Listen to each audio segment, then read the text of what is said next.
Hello? Hello? Can you guys hear us? Hi. Sorry, we're here. Hi, Peter. Hi. Hi. We're ready for you. Oh, okay. Are you ready? Yeah, I am. Sorry, yes, I am. Okay. Let me just take care of something here. Okay. How you guys doing? Yeah. Okay. All right. So this is a quick hit. So we are done with the first half of the year. Yeah. And you guys know I'm a data wonk. So when I was in production and I was always trying to figure out, can you hear me okay? Yes. Yep. Yeah. Okay. I was always trying to figure out, I would set a goal for the year and I would go after it. And, I would always kind of say, all right, well, I'm 50% of the goal. I'm 50% of the way through the year. I guess I'm on track. And then I would never hit my goal at the end of the year. And the reason why is we are in a seasonal business, right? And Cincinnati definitely has 4 seasons and we definitely have a peak season, which we just finished. And so one year when I was obsessing about data, I did the research in the MLS through a bunch of data exports. And what I found was that 42% of all contracts written are written between April 1st and June 30th. So 1/quarter of the year accounts for 42% of all the transactions. And so when um, I realized that I need to look at my goals differently and evaluate where I was on track with my goals differently. So the net of it is, if you do the math, a simple way to think about, am I on track for my goals for the year, is by asking yourself the question, have I closed 60% of my goal for the year by the end of June? Have I closed 60% of my closed business goal for the year by the end of June? If you have, congratulations, you're on track. That's amazing. If you're not, you're at a deficit. So I think, the last real day of peak season, hang on, let me get rid of my self view. I don't know why it's on. Let me get rid of that. Okay, there we go. So the last the last day of peak season is basically the 30th of June, because as soon as July 4th weekend kicks in, like people want to be doing, like cornhole and grilling and drinking beer and baseball and all of those things. And so the market kind of slows down a little. It also gets hot.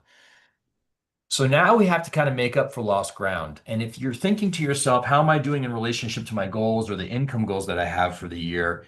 Now is the time to kind of step back and think about, okay, I'm halfway through the year. 60% of my closed business should be achieved by now. Do I need to readjust my goal? Because a lot of us set out with big goals. And if you are halfway through the year and you're definitely not anywhere close to halfway to your goal, what do? What's your mindset around your goal? Give up. You give up, right? And that's like the worst thing ever for salespeople. Our entire success is derived by how we're thinking in between our two ears. And so if you just like massively in a gap with your goal, like let go of that and just say, what can I do? What do I really believe I'm capable of? If I push myself, what can I do to impact my income over the next 5.5 months, right? So first step here, the 5 things you want to do in the second half of the year. The first one is see where you are in relationship with your goal. And then the second one is ask yourself, do I need to adjust this so that I have a chance to be successful, so that I can be engaged and committed to the goal? And then the third thing I would say is, yes, peak season has come and gone, but the other thing that I learned in my research was that there is another bump. When is the second sales bump in Cincinnati? Who knows? Huh?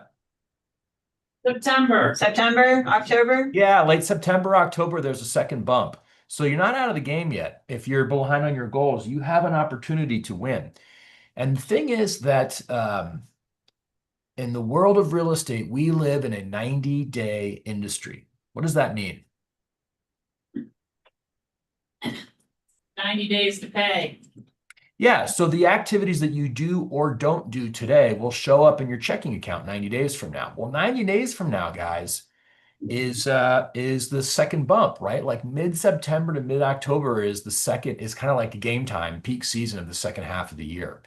And so the activities that we do right now, instead of like hitting the snooze button and coasting for the second half of the year, if you start doing the activities that fill your pipeline right now and do that consistently, you have the opportunity to push your income over the second half of the year, even though the first half has come and gone. Does that make sense as a concept?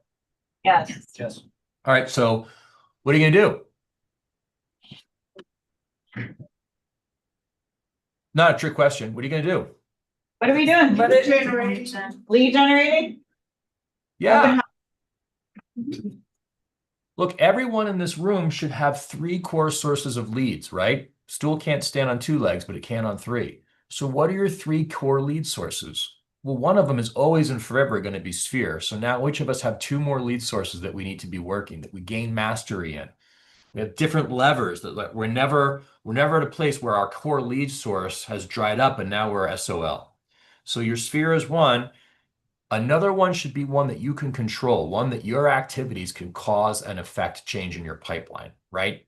Offense. So that could be door knocking. It could be calling for sale by owners. It could be doing open houses, something where you are initiating activity to fill your funnel, your sales funnel. And then the other one, depending on how much money you have and how much time you have, is either a lead generation source that you're purchasing, or it's a second offensive play. So whatever those are, now it's time to get back to that, right? And then the fourth thing that I would do in the second half of the year, especially if you've underperformed your goal, is I would question your expenses. Most people wait until the end of the year to evaluate where you are with your expenses. I think that's kind of a miss. When I started looking at my income statement on a monthly basis, I started questioning expenses that I had both personally and in my business a lot quicker and started holding a higher level of accountability to the dollars that I was spending in my personal life and in my business. So I would really challenge you guys, if you have unnecessary expenses personally, cut them. That's actually the fastest way to make more money is cut personal expenses. And then if you have expenses, if you're not receiving a return on any of your business investments, typically this isn't the case in the form of lead gen dollars spent, but it could also be in talent that's not underperforming. Make those cuts or at least question them. And then the last thing I want to leave you guys with is this question of marketing and lead generation. And I think social media is pretty misunderstood in how to use it. And I think social media can be a phenomenal tool in generating business cost effectively. Social media can be an offensive tool if you use it right. But I'm friends with a lot of you guys, and a lot of you guys are not using social media right. And so you're wasting your time making posts that are not attracting the right kind of people into your world and that are not generating hand raisers. So if you guys have pens, there are 5 MREA podcast episodes that I think really, if you just listen to those, so you're going to have to invest about 3.5 to 4 hours. If you just listen to those 5 episodes, you're going to understand what you're doing wrong in your social media posts and how to do it right. Now, like, heads up, people are selling things on this podcast. And so I'm not encouraging you to sign up for any of the services, although if you want to, do that. But there is enough free information on these 5 podcasts that you should have a totally different idea and a clear view of how do I leverage social media in a way that I'm going to generate more business from my sphere. That's really the only way we should be thinking about. If you're not doing that consistently from social media, that's the only way we should be thinking about it. So here are the 5 podcast episodes, and they're all this year: 123, 125, 134, 137, and 139. Those 5 episodes are going to give you a couple different ways. Now, the Gary V podcast is not in there because he's super intense and will intimidate you.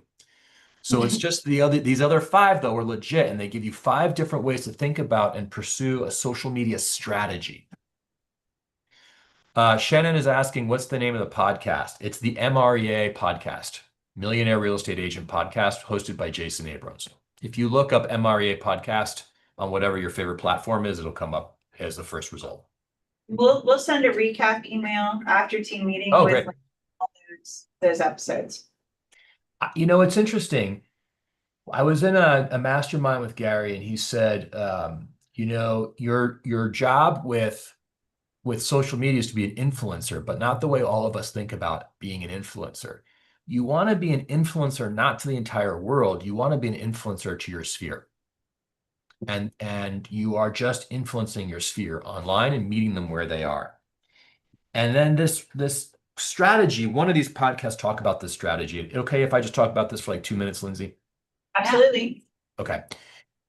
One of the people, I don't remember which, says, when you're thinking about social media posts, don't try and be everything to anyone. You really just kind of want to be yourself, because people are sampling you through your social media presence. And if they like and trust what they see, then they engage. And so all you need to do is be yourself in a more authentic way. And a lot of us wind up making inauthentic posts because we don't know how to be authentic and lead generate through social media at the same time. Here's how this individual, I think it's a woman, was suggesting this. Pick like 5 lanes about yourself. One of them is real estate. The other 4 are just other things about you that you want to see in other people, that you want to work with, right? So I love dogs. So it might be Peter the real estate guy, Peter the dog guy, Peter the skiing guy, Peter the hiking guy, and Peter the bitter 50-year-old guy who doesn't like that he's aging. Those could be my 5 channels, right? And I just make posts about those 5 things equally, so that I'm coming across as a real human that is relatable and understandable. Oh, and by the way, one of those things is I'm super kick-ass at real estate, but I'm also these other 4 things. People that love dogs, love skiing, resent that they're aging, and whatever the other thing is that I said, will be attracted to me. And that is how I capture business through social media. Does this make sense as a concept? Yes. Yes. Okay, so those are the 5 things I would do. Just ask yourself, am I 60% of the way my closed business goal or my income goal? The second one is, if not, what is a realistic goal that I can feel like I have a real shot at hitting so that I still remain emotionally invested in the game? The third one is, what are the lead gen activities I'm going to do so that I can capitalize on the Q3 bump? That bump is at the end of Q3, beginning of Q4, recognizing that it's 60 to 90 days away right now. I can actually make a difference in the income I make right before Santa Claus comes to town if I roll up my sleeves and get to work right now. The fourth one is, I want to challenge my personal expenses and challenge my professional expenses that are not providing a return. And then the fifth one is, I'm going to listen to 5 podcasts and get real about my social media, like actually implement a social media strategy and be consistent about it, so that over time, meaning 2027, I crush it on social media and actually generate business and not wonder, what should I post today? Love it. That's all I got. That was good. Thank you. 14 Awesome. minutes. Huh? Anyone have questions for Peter? Any comments? Ahas? We are all writing lots of notes. Oh, great. That makes me happy. Cool. All right. All right, guys. Well, I'll be up in town next month. Actually, next week. I'll stop by and say hello to everybody. I'll see you all soon. Great. Bye, guys. Bye.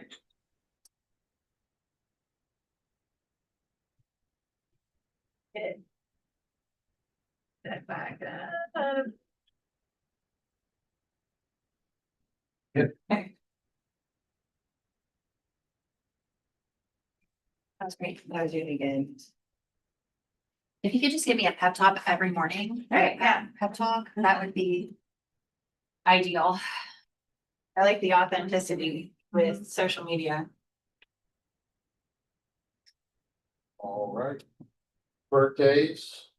Any birthday people in the room? So, Shannon's late as he is. All right, bucket fills. Anyone have a bucket fill? I All right, go ahead, Ann. I am really proud of the BCT. I was adding up some numbers today, and since we started in May, they have collectively held almost 40 open houses. They have 8 pending buyers and sellers, and they've got 3 closings. Wow. Yeah. So So good. I overwhelm them weekly, and somehow they just like keep coming back. So how many were their first time? Their first closing? I'm like, all of them, Yeah. except for one, yeah, except for one. Okay, that's exciting. Yeah. Great, Like I said, 8 pending buyers and sellers. very good. Since Very May. good. Anyone else? Dawn? I want to thank you for your help on the commercial front. Okay, yeah, Amazing. Dawn has a fun one. Always. Never a dull moment, right? I'm glad you're not calling me about it. It's like, commercials like, whoo, it's a whole different beast. A while back. Yeah. This one's special, Yeah. so it's more land than anything. Okay. So whoever wants to be the land expert in this office, take it away. Anyone else? She's not in the room, but once again, Lauren put the slides together, so we want to thank her for doing all the hard work. Lauren. Oh, there in the back. You were sitting. She's hiding. You moved. Don't move. There's still. All right. So this is, all right, let me minimize this. So this is, I pulled more statistics from, this is home. CO. This is some June statistics. So this is Cincinnati. Average days on the market is 29 days. We have almost 2 months of inventory. Look at it. This one I found most fascinating. Homes are selling for 99.63% of asking price. Right. It's fascinating. And an increased volume year over year is 10%, almost 11%. So the market is good, the market is healthy. For sure. And this is the first time we've had an average home price of over 300,000 since January of 2022, when it was 314. So what does this mean for your buyers and sellers?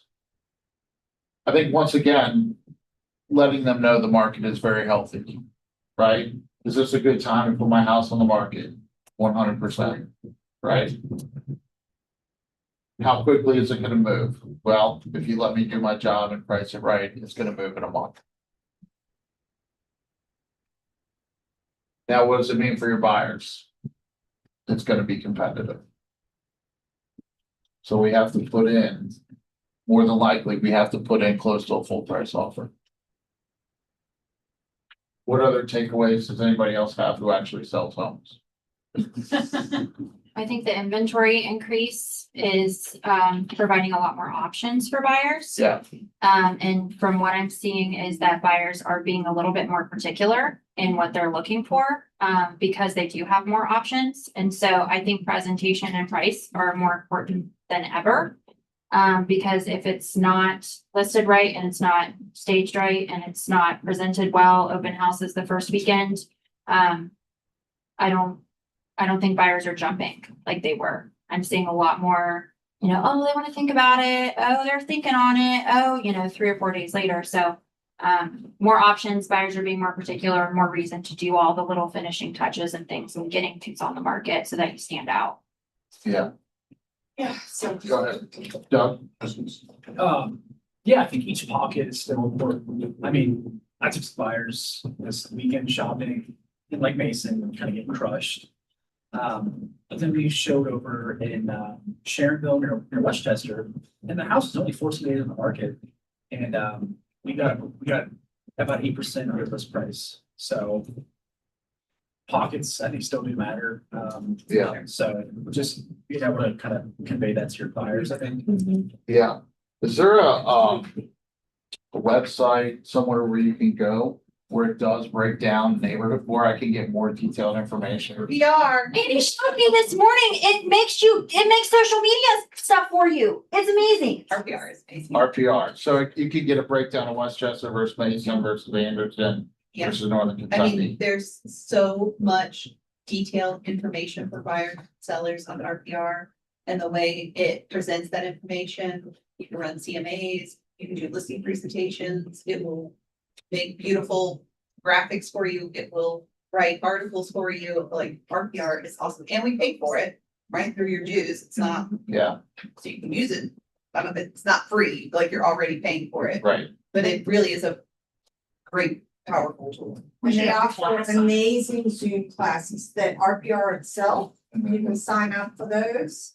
The tutorials are wonderful, like online, like it's a Zoom class that you just log into and do. Additionally, last week we were talking about bulletin letters. And through RPR, you can pull, you know, if you're farming like an area, whatever, small area, big area, it doesn't really matter. You can pull the homeowner's information like directly out of there and it will print labels. It will format it directly for labels for you. You don't even have to do that. Yeah, Does it pull their phone numbers too, or it just? It does not, just their Okay, address. Just, yeah. TCPA, TCPA, I already got you. nice. All right. Good stuff. You know, so when I showed the statistics the first time, I got feedback that you guys like seeing statistics. So my feedback is, I love it when you guys participate. So thank you so much, thank you so much, thank you so much. for participating. Last thing about RPR, let's say you wanna, you're gonna target non-owner occupieds, like you can pull out very specific information from RPR. Yeah. You know, a couple of months ago, weeks ago, I think somebody was talking about a strategy for non-owner occupieds. They don't like to sell because of the tax money, blah, blah, blah, they might own. Like if that's part of your strategy, it's really nice that it's just a few clicks and like the addresses are all there for you. Good stuff. Everybody write down that website. All right, so Lauren sent out referrals. This is to help with our affiliate fair. So all of your vendors, your top 3 vendors that you really like, whoever you use. We're looking for plumbers, electricians, painters, movers, really anybody. Not so much mortgage companies, not so much inspectors. We already have that. ADT, we already have a affiliate with them. I don't know if you guys know this, but if you refer ADT, you get $250 for the referral. So I talked to that, our person. Unfortunately, they're not a local person. They're out of St. Louis. But you know, I'm gonna try to, yeah, I'm gonna try to get him. Yeah, I'm gonna try to get him to come to the affiliate fair when we do it. So, really just anything, I mean, handyman, I loved the guy last week, you know, talker, but like, I think he'll do really well in front of clients. If you missed last week, the mold guy, yeah. So we really want you guys to fill this out, and then we're gonna compile this, and then, you know, Lauren and I and Melissa will go through and kind of get a bunch more affiliates on there and try to make it a good event so that you guys, especially the newer agents, you have all the resources that you need.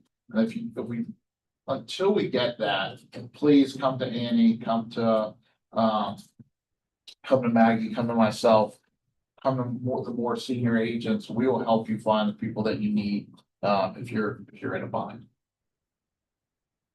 All right, Craig, you ready? Yep, I'm ready. Ready. We expect good stuff. Good stuff. Okay, so I want to go over a couple things. We got some awesome news that's just happened this week, and then I want to go over something that's coming. So we have a new concierge service that will be a part of our lending process. So when buyers we get about a week before closing, we'll actually be sending out a concierge service to help them set up all their utilities.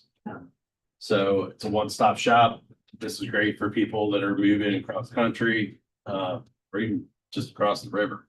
You don't know what's going to be available in the area, so, probably more on that. We just signed the contract on Monday, so, that'll be probably rolling out next month sometime. So, big news, JMG. Does everybody know what JMG is? I saw. So JMG, $5.9 billion in business last year, right? So awesome. They're our number one biggest team. So when I've been here talking for 3 years on Agent Plus and how and what it means that 0.5% of income to every buy side that you represent, or to be able to go back after your database and make money as a loan officer doing refinances. They have 1,200 agents at JMG. The low man on the totem pole's doing 20 units a year. That's the bare minimum. We have 600 agents signed up for Agent Plus. So do you think if JMG, which is one of the number one brokerages and now part of Keller Williams, have seen the benefit of doing this, what are we waiting for? It's additional revenue. It's going to create contacts with your customers. Heck, it's going to create a whole nother revenue stream outside of just being a real estate agent, right? So if you want to get on Agent Plus, I've been talking about it. It's growing. So every month at this point, this year, we've almost doubled our closings every month on Agent Plus. So I don't think there's anybody in the industry. You're starting to see other lenders do it. I don't think anybody's as far in the game as we are. And I don't think everybody's got the 401k and everything that we're doing. So we've created an entire learning, basically curriculum around it. It's on, if you're familiar with school, our whole database will be on there to be able to get the education, go ahead and get your cram sessions, do your practice test. Of the agents that have gone through that, 100% have passed the test. So proof is in the pudding, right? So let's talk about what's going on in the market. So I'm very well connected with our AMCs. I talk to our AMCs regularly, and I just want to give you an example of something that just happened. And it basically, I talked with Lindsay about it. So, but I just want to make you guys aware of what's going on with appraisals right now. So this happened in the Dayton market. Appraisal came in at original list price. That was a multiple offer situation, and it went for 7,000 over asking. So when I got the appraisal and I reviewed it, there was a really weird adjustment for a 4-season room. The appraiser said that it wasn't done in a manner that was consistent with the rest of the house. So he didn't give us any value. So I talked to the AMC about it, and they agreed that it was a little weird. So the AMC chief appraiser called him and talked to him and said, listen, we're getting letters as appraisers right now from FHA, Fannie Mae, and Freddie Mac if we bring appraisals in now over the original list price. So that guy's been put on basically a watch list right now because of that. So he said, I was very aggressive on what I did my adjustments, but I had to make an adjustment and not get too aggressive. Now, was this the exception to the rule? As they made more phone calls to talk to other appraisers are starting to see this. So just be aware of what's going on in the market. We could see where we're right back into maybe 21, 22, where if you're in a multiple offer situation, you might be sure that it's going to appraise 10,000 over what the list price is. Does that guarantee it with the appraisal? Not necessarily. So do you start writing gap into your contract to make sure the person buying it, if it doesn't appraise, has those funds? So this is starting to happen. And when you start messing with HUD and FHA, or HUD, Fannie and Freddie start messing with appraiser's livelihood and their license, we could have a little situation on our hands, right? So each MLS, and I encourage you guys to talk to Lindsay, kind of what's going on, and just know that's going on in the market. So if you start seeing an appraisal coming low, there's a good chance that could be what it was. So, any questions? I think we should talk about this. Okay. Like, so does everyone understand what he's bringing up? Sort of. I'm like, can you get between 1 second? So basically appraisers are getting the pinch and there's a little bit of regulation going on and they're having to answer to why a appraisal is coming in X amount of dollars over the list price. So what appraisers are doing and what Craig has witnessed and experienced is that the appraisers are coming in right at list price. So if you're in a situation, if you're a seller and you're accepting a contract purchase, You say list price, Greg, or contract price? list The price. Original list price. So they're going back and looking at the original list price or what the list price is currently in MLS, right? And that's the data they have. So some are being conservative, so contract price, list price was 207 on this one. And contract price was like 216. So, and so that is the adjustment. Or you just said, I can't. because- well, that's why I called because it was so odd to see the verbiage they put on there. And the adjustments I was looking at were very good on the appraisal overall. And the comps they tried to provide me were superior comps. So I was like, this is just weird. I haven't seen it. So I just called my MC because I had that relationship. And he's like, this is odd to me too. He's like, give me 30 minutes. He called me back in 15. And he's like, here's the exact conversation I had with the appraiser. And said that he's got 2 letters in the last 30 days, one from HUD, one from Freddie, about what addressing why his appraisals came in over the actual list price. So does it help when you're in a multiple offer situation, to supply that documentation to the appraiser? Like the first page of other contracts showing that it was driven by the consumers rather than just like we picked this number. They can't really take that into consideration. Why not? The listing How agent- are we gonna document to them? Well, just like, again, as a listing agent. Provide that. Yeah. Because if he can demonstrate that the consumers drove the price, I don't see. Why they. But that's- How. We went with that argument and I sent that over to them, but to the appraiser. He's working with. He wants to stay on the list, yeah, I know. Right, he doesn't want to lose his license. I get it, he wants to So- keep getting business. Can you just change the list price once you're in contract? Or right before you're in contract? So the process to change a list price, the original list price, I mean, there's, I don't know if the appraiser sees the original list price. so, but there's the history. There's the history. Yeah. And then you would have to get this is circumventing the system. And I would not advise this because in the Cincy MLS, anytime that you change the price, you have to get your seller to sign off on it, and that is public documentation. So, and then they look at the contract purchase, so I would not advise on doing that. I think what we need to focus on is the conversations with our buyers. If we are going to be putting in an offer to purchase that is over the list price, because we want to put in a strong offer, maybe it's multiple offers, or maybe that's how much they want to put in. They have to be ready to potentially have that gap that they have to come to the table with if it's X amount of dollars over, knowing that appraisals are potentially going to be coming in right at list price. Because appraisers do not want to risk or have to answer to whoever regulates them. Do they know what's causing the? I mean, I know we went to a thing with Darren Fan. And the appraisers, I believe it's official in September where they have to start, like they literally have to go in and measure the rooms, like the appraisal process is completely changing to them. Like their job's about to get like infinitely harder. Yeah, the form's changed in Yeah. November. And so I don't know if that has something to do with this change, but yeah, it's not like where they could just drive by a house and just look at it and, you know, like in the past and just call a It's just- number. You know, Yeah. you got regulators that pull hot buttons. What's the hot button now? They need something to keep them busy, right?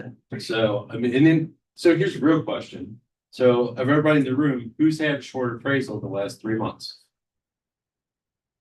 So, or it's a very small number. You know, I had 1 out of 20 in the last 60 days.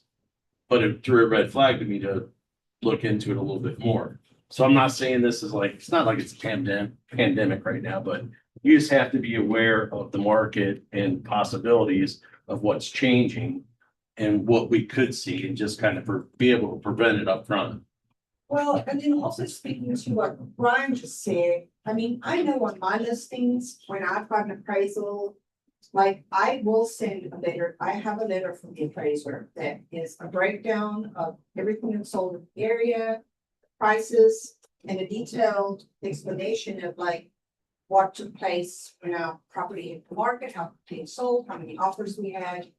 And every appraiser I've spoken to has always appreciated that, and I think it helps your situation, because that's additional work that you've already done for them. Yeah, but You're presenting, process yeah, too. I think it really helps. I've never had a short. appraisal. So, and I think that this is also like, we know that regulation takes time. This is really, I feel, this is my opinion, I talked to Peter about it, this is a response to what was happening 2 years ago, when you had $40,000 over asking price, and you've got people that are having possibly buyer's remorse, trying to sell, and But that set the new bar, and appreciate 7% every year since. right, So they're trying to curb inflation. Is what regulators are trying to do. Right. That's exactly the same thought. Yeah. They're trying to. but the statistic that Patrick had put up also earlier kind of talks to this. It was 99.53% coming in at list price or below. So they're kind of trying to add this regulation, but what Peter said is like, well, we're not really in that season, or we're getting out of that season. Days on market's increasing, the multiple offers, we're getting more price reductions, that type of thing. So. I agree with Brian and Celeste. I think if you're proactive on the front end, and you don't have to fight with someone on the back end. And what's the appraiser gonna do? Say, you're totally right, I suck at my job, I don't know how to do it. If you're waiting for that fight on the back end, it's a losing proposition. You're better off to be proactive on the front end, not to unduly influence the appraiser, but to Yes. say, hey, This is what this happens. is the property. It's really odd. I had to look at the macro market for every 2-story in Milford that has an acre or more with an outbuilding. I mean, if you have to go to those links, especially, you need to be proactive on the front end and say, hey, this is what we were thinking at the time of list. I had this many showings, we had a couple of offers, boom. Because if you're dependent on that fight on the back end, you're more than likely going to lose. Because they are strictly, they're strict oversight over those appraisers, and they're not gonna tell you, yeah, you're totally right.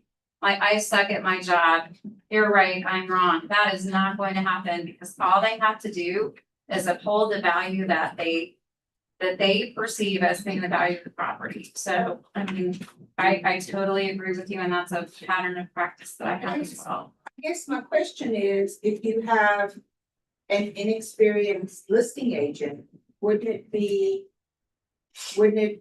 also to your benefit if you're bringing the buyer, that you're educating them on that? You know, because if they're not doing that, like you want a win-win for your whole transaction. If they're not doing that, is that something you would, I mean, I guess I'm asking, would you tell the listing agent that you recommend that's something they do? No, No, What do you mean by inexperienced listing? like a very young, new No, I agent, get it. it's not using those kinds of processes, and that could typically hurt your deal. So are you asking from a buyer's agent perspective, Yeah. what can you do to be proactive without, Right. For the, without assuming that the listing agent is gonna step up and help provide that information? right, I think you need to educate whether you're the buyer or the seller. Right, so if you get it, if you're the listing agent, you say, hey, you're now at multiple offers and this property is going to go above listing. This may not happen, but this could happen, and this is what is gonna happen, same with the buyer. If we put in an offer over the asking price, we have seen, not likely, but there are going to be an opportunity. What does that mean for you? And you're saying this is It mostly. means it's a shortfall, it means you gotta make up the shortfall. I mean, most of the time, though, in that situation. Or are you seeing this with conventional Qualified ones? person, That's right? right. No, we're not really seeing a pattern with this, So but that's a conversation. we have. just having the conversation with the AMC, Structure. him saying that the Right. appraisers actually getting notifications Myself, it takes. from Yeah. HUD and Fannie and Freddie Right. to address We would love it. why their appraisal came in over. Fine. So if they had the information from what Don presented for that appraisal, then yeah, that obviously helps. We've got to keep in mind that they can do, I think, three core things. And I've seen this with a property I just bought. So there's one appraiser, and I've talked to the loan officer about this guy.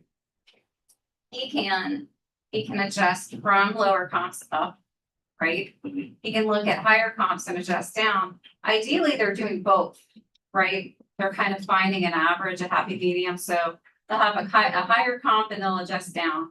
They'll have a lower comp and they'll adjust up, and we'll have like that meeting in the middle. But if they're under fire, hey, I'm gonna pick these lower comps and I'm gonna adjust up, and the value's not gonna be very great doing that. But I can meet the requirements that are coming down on me from the powers that be, right, Fannie, Freddie. So you gotta keep in mind too, all they have to do is support their value. That's it at the end of the day. So you can't control whether they adjust up or whether they come down, because the house that I bought, there's one specific appraiser, and I've had conversations with my loan officer about this. She says, he comes up short, but when you buy your house appraises for $165,000 higher than what you bought it for. Yeah. Because on my particular house that I bought, he looked at all these comps that were higher and adjusted down on me. And $165,000 over what I paid for it is where it appraised. Yeah. So there's the difference between that adjusting up from lower ones or adjusting down from higher ones. It should really all be in the middle. Yeah. Like, it should be a little of both, but they can make those appraisal reports say whatever they want. And if they're getting pressure, I think they're gonna go from a bottom up adjustment type of an approach, and that's why you gotta be proactive. Well, what the AMC actually said on this one, because we did a deep dive on that. And the comps that the listing agent wanted to use were far superior and would Yeah. have been top down, Right? would have been a lower value with the adjustments. So the appraiser actually did their due diligence and Good. did from the top up because it gave more value. Oh, that's good. And hopefully they're all sticking to what's reasonable and right, but I think under pressure, they can make the numbers say whatever they want. So I think that's why being proactive on the front end is so much more beneficial for our clients. And to what Celeste said, I have asked listing agents in the past on the buyer end, hey, what is Why your not? pattern practice for appraisal? Do you ask the appraiser if they need any additional information? I've asked those questions in a very respectful way and gotten some pretty good responses. Well, I was gonna say, I think if a buyer's agent emailed or called me and said, hey, I have a package that I prepared. Do you mind if I drop it off for the appraiser? Yeah, Why please. not? Yeah, I don't think it could hurt. No, I think that's great. I mean, we're all working together, so I just. It's all for the mutual Yeah, I benefit. just wanna make sure I'm not stepping on anybody's toes, but I don't. I mean, I wouldn't say, Yeah. oh, you don't do that, Right. you know, I'm the best, but like, I you know, if, you know, I think saying, I already did this, do you mind? Like, just saying, yeah, I'm gonna drop it off. I love that. I think that would be great. So, What was the solution? Right. The solution on this was we were stuck with the appraisal being under the contract price. But after my work with the AMC, I presented that back to the listing agent and said, hey, here's the nuts and bolts, the comps that you gave me. If I get them to use it, it's coming even further undervalued. So you guys decide what you want to do. And I was on the call with the listing agent and the buyer's agent. And the listing agent came down to appraise value. So sometimes it's just like something throws a red flag at you. And you're like, something doesn't make sense. It's not like I've been seeing a lot of appraisals come in low, but I was like, this is just odd. Why this one would. And then as we dug into it, I was like, well, there's a reason I called the AMC that day because this is important for us to know in the market moving forward that we can see this, right? So, and it's not, this isn't like, oh my God, this is happening. It's just knowledge is power, right? So. And then last thing, anybody going to mega camp? So if you're going to mega camp and you want to go to our happy hour, see me, get the QR code, you're pre-registered. Interesting, next ticket. What's that? Oh. Am I? Peter had an extra ticket he posted about, Oh. but never, not anymore. Quick, easy go. All right, we'll get potatoes here for you today. So thank you so much.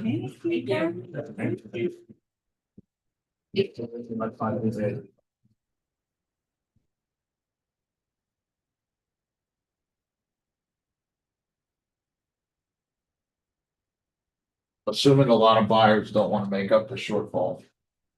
They prefer not, right? That's how bad they want a house. Well, that's what I'm kind of asking, you know, I mean, on that level of house, probably $7,000's a lot for that buyer. Right? A $215,000 house. On $1 million house. I mean, it could be, it depends on what they're planning to put down. Right. That's why it's important, like, we have the conversation with the lender on our list side about. What if scenarios and what if one of them is the appraisal short? What if it comes in short? Is your buyer willing to go to a higher LTV to close the gap? Before my seller takes a hit? Yeah.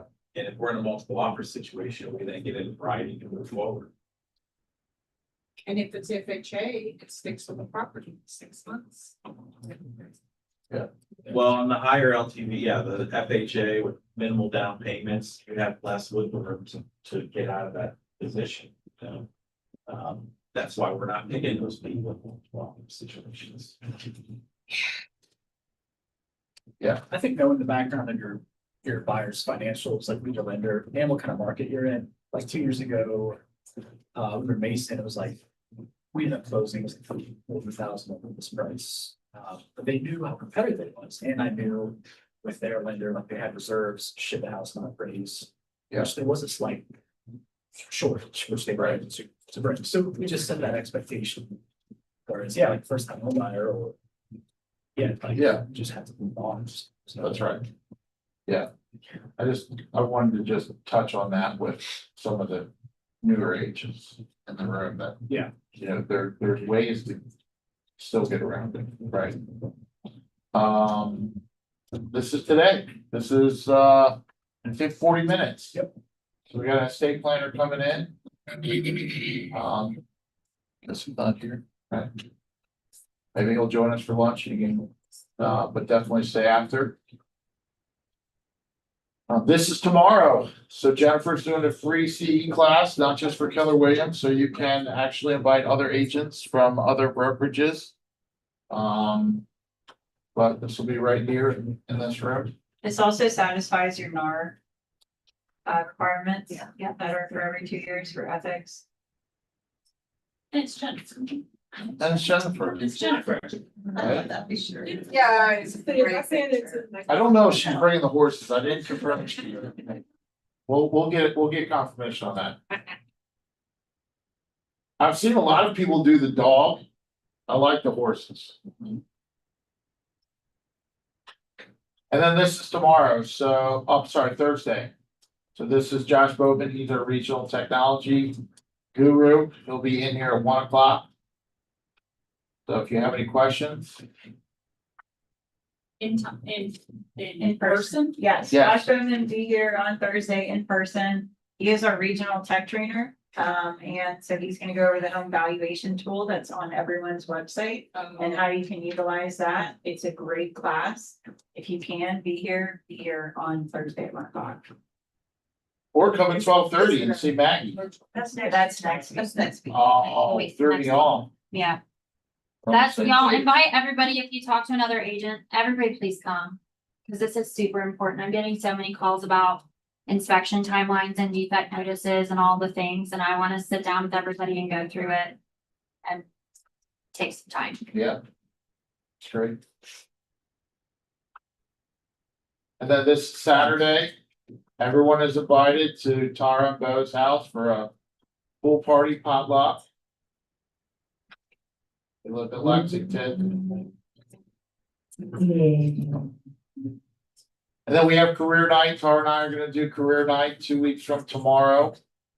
So if you know anybody who's interested in career real estate, please let them know. Invite all your friends. Mega Camp is in San Antonio. Travis, you're going? Yes. That's awesome. You got a cowboy hat? You got boots? I got a pink sparkly one you can borrow. Perfect. Perfect. Boots. Problem solved. I All got, you need is a big belt buckle. I have that too. I got it all. It's got bedazzles. Oh, nice. Makes me think I don't have that already. I love it. I love it. Good. That's Red's birthday. I can't go. I'm bummed. Oh, I man. know. He would love saying that. I can't take him. What's he gonna do? Sit in a hotel? Yes. Cool. All right, then these are just some of the resources. Obviously, we have Keller Williams podcasts.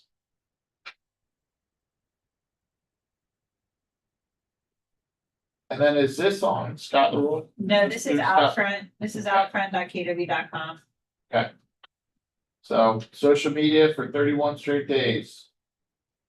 Or for 17, what we have remaining. You're jumping in late, right? And then another podcast That's a class. class, that's right, it's on Thursday. Virtual workshop. Obviously, there's a cost with it. So if you want to learn more about AI. Obviously, a lot to learn when it comes to that. I need, what do we got? What do we need? Kendall, first up. I need, a 3 to 4 bed with at least 1.5 bath, home, in Princeton, school district. Princeton High School particularly, the budget is about $275. Love a driveway, ranch, 2-story, preferred basement, but not a creepy basement. So if you guys know of anything that's in Princeton High School. So that could be like Sycamore Township. Gosh, I can go all the way up to like the edge of Mason, south edge of Mason. Over to, I think, like Springdale. Some parts in, like, Deerfield Township. Westchester too. Yeah, parts of on the Westchester, edge. Westchester. Too. Apparently I'd be a cowboy hat. Yes. No. No, He's covered. He doesn't even know it yet. I've got literally That's surprising. bell bottoms. we'll get you set up, Trevor. Why are the slippers? Yeah, the slippers too. Yeah, yeah, the boots don't fit, you can borrow the slippers. Who else says that I need? Anyone? I have Who coming else? soon, it goes live Friday, it's a 3-bed, 2-bath. Basement not finished, but has got lots of potential, it's got a separate walkout, fully fenced in yard. Great street in Norwood, Cathedral Avenue, 275. And then I've got another listing coming live. It'll be coming soon on the 20th in Madisonville. 3-bedroom, 2-bath. It's partially finished in the basement for an extra room down there, but we did not include that in the count. It's completely redone, new roof, new appliances, new walk, the owner was a contractor. So, it's beautiful, in Madisonville, right near the rec center, walking distance. We're thinking about pretty good. Very good. Anyone else? Anyone else? Hi, go ahead, Brian. I need a property with some acreage in Dakota schools, like maybe off Mock, you or that area. You know, that area, up to $1 billion. Great. Doug, you have something? Oh, Chris, my estate attorney's here. But I Okay, do have a ranch in Forest Hill School District coming by Thursday or Friday. Kendall will be doing the open house Sunday. I'll probably one line down, Saturday. It's 430,000, 3-bed, 2.5 bath, finished basement. Yeah, half acre. great. Thank you. Okay, so last week we had Dawn do a listing presentation. She did awesome. Our next in-house speaker is gonna be Mr. Brian Jackson. He's already committed to this. What topic do we want to hear from Brian? You can either talk to Brian directly, you can email me, you can call me, you can do whatever. You can talk to me today at lunch. We'd love to hear what you'd like Brian to talk about. Brian is a very experienced agent, transacts all the time. So please let us know what you would like Brian to talk about. Maybe about the appraisal. How do you deal with that? Since that seems to be a current topic and you seem to have a lot of strategies. Yeah. So, There's Like maybe inspection. Yeah. There's multiple. Yeah. Honestly, like I said, Brian can handle it all. So don't be afraid.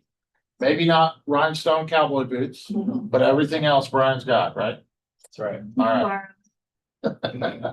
All right, guys, 2 minutes early. Thank you guys so much, Craig. Thank you for lunch. Thank everybody for coming. So it's very short. Yeah. Yeah. Please stick around, eat lunch, and then stick around for the estate attorney. Oh, that's very pretty. Okay.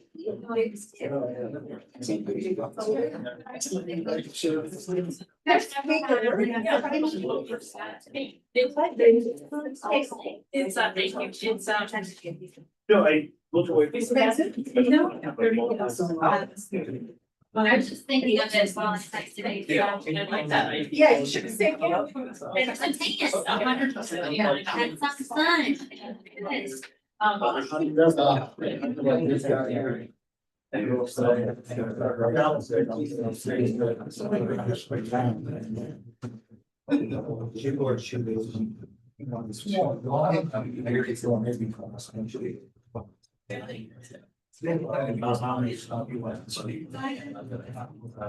be your wing. Yes, sir. Yeah, okay, great. Yeah, it is. I think that's. Arguments today.